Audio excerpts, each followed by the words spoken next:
Lucas, dito tayo ngayon sa Terminal 3 sa OFW Lounge. Okay, pakita ko sa inyo.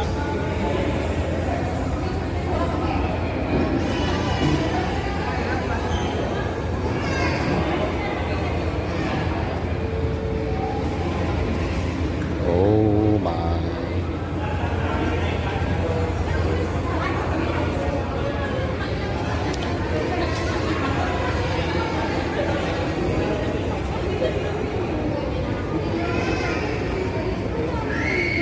Halo boss.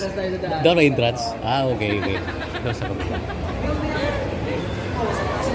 Hello mga representante, di kami yan. Entrance.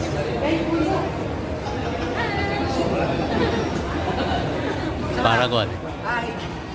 Sa'yo, nagamit ka. Ay, marami akong bodyguard dito. Yes. Kaya masaya to. Masaya. May hatian to. Ang dami pala. Lager, gamit na gamit eh. Baka naman.